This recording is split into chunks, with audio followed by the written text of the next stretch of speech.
Welcome to student in physics online classes. आज 7 सितंबर 2020 को क्लास 9th में lesson 4 work energy and power के अंतर्गत न्यूमेरिकल क्वेश्चन करेंगे जो कि एनसीईआरटी बेस पे हैं। यदि आपको हमारे चैनल पसंद आई हो तो इसको लाइक और सब्सक्राइब करना ना भूलें, जिससे आपको सभी वीडियो प्राप्त हो सके। प्रश्न नंबर 1 है, निम्न सूचीबद्ध क्रियाकलापों को ध्यान से देखिए। अपनी कार्य शब्द की व्याख्या के आधार पर तर्क दीजिए कि इनमें कार्य हो रहा है अथवा नहीं। ए नंबर दिया गया है, सीमा एक तालाब में तैर रही है। बी नंबर दिया गया है, एक गधे ने अपनी पीठ पर बोझ उठा रखा है। सी नंबर दिया गया है, एक पवन चक्की कुएं से पानी उठा रही है। डी नंबर दिया है, एक हरे पौधे में प्रकाश संश्लेषण की प्रक्रिया हो रही है। ई नंबर दिया गया है कि एक इंजन ट्रेन को खींच रहा है। एफ नंबर में कहा गया है, अनाज के दाने सूर्य की धूप में सूख रहे हैं।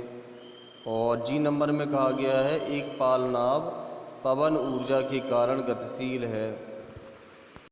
तो चलिए इन प्रश्नों के उत्तर जान लेते हैं। तो प्रश्न नंबर 1 है, सीमा एक तालाब में तैर रही है।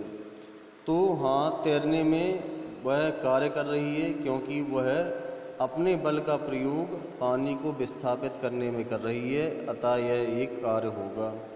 बी नंबर में कहा गया था कि एक गधे ने अपनी पीठ पर बोझ उठा रखा है। तो ऐसी स्थिति में कोई कार्य नहीं होगा क्योंकि यहाँ पर विस्थापन दर्शाया नहीं गया है, इसलिए ये कार्य नहीं होगा। सी नंबर में कहा गया है कि एक पवन चक्की कुएं से पानी उठा रही है। तो इसमें कार्य हो रहा है क्योंकि चक्की द्वारा पानी की स्थिति में बदलाव हो रहा है।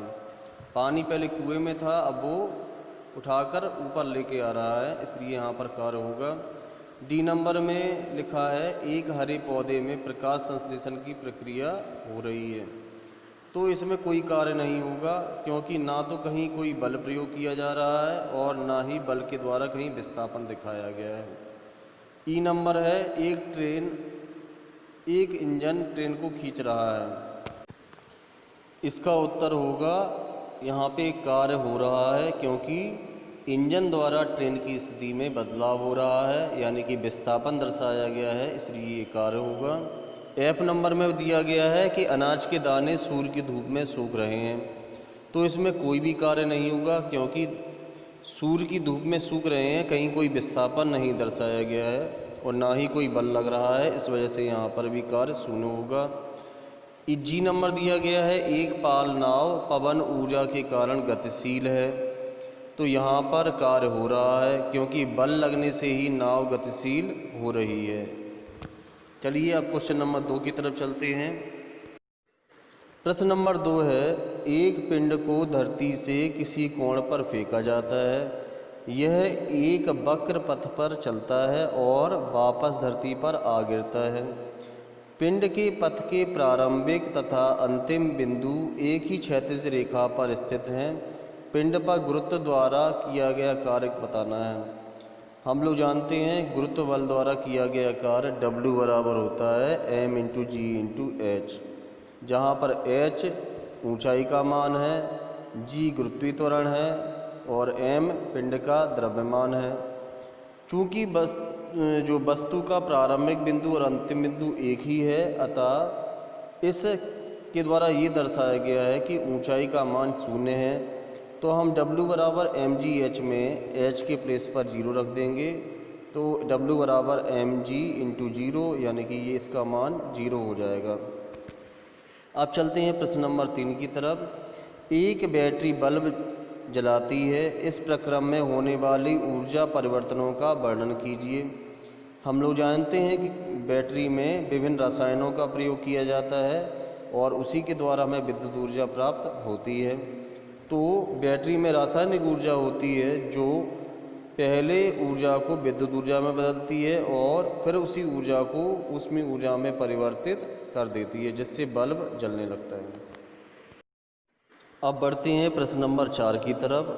20 किलोग्राम द्रव्यमान पर लगने वाला कोई बल इसके वेग को 5 मीटर पर सेकंड से 2 मीटर पर सेकंड में परिवर्तित कर देता है। बल द्वारा किए गए कार्य का परिकलन कीजिए। तो प्रश्न के अनुसार द्रव्यमान m का मान 20 किलोग्राम है, प्रारंभिक वेग u का मान 5 मीटर पर सेकंड है, अंतिम वेग v का मान 2 मीटर पर सेकंड है। तो बल द्वारा किया गया कार्य ज्ञात करना है और बल द्वारा किया गया यह कार्य गतिज ऊर्जा में परिवर्तन के बराबर होगा, यानी कि अंतिम गतिज ऊर्जा माइनस प्रारंभिक गतिज ऊर्जा बराबर हाफ m ब्रैकेट में आ जाएगा b² माइनस u²।